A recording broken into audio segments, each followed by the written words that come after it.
first of all want to join the rest of my colleagues in sending my deepest condolence to the family of the late Ojwang.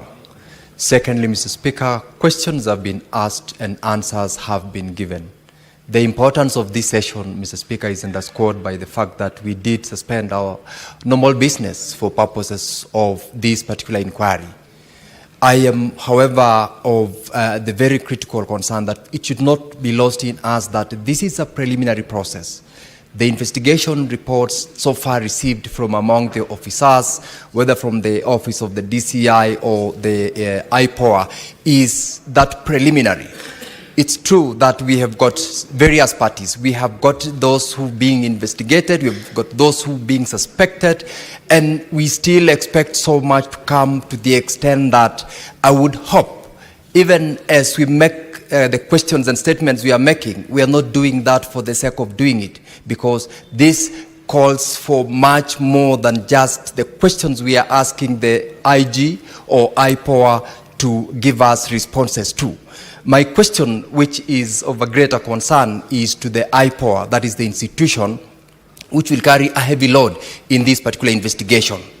I am, of course, not very happy that the chairperson of that institution found it very important to be engaged in some other engagements other than this, which is very important today. We have not been explained to what is that which is very important that took him away from being in this house today. I tend to believe that the team that is presently here will take the investigations and the questions that have been asked as critical and as important as it is, notwithstanding the absence of the chairperson. They have asked for a period of 10 days within which they would conduct investigations.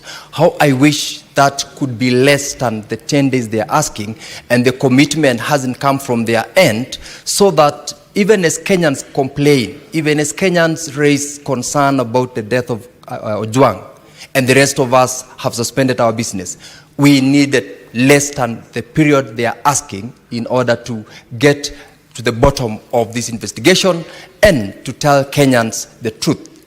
This is not the time, Mr. Speaker, to make very popular statements. It might sell today, but are we dealing with it in posterity? That should be the question we should ask ourselves, even as we interrogate and as we ask the answers from the entities who are present this afternoon. Thank you.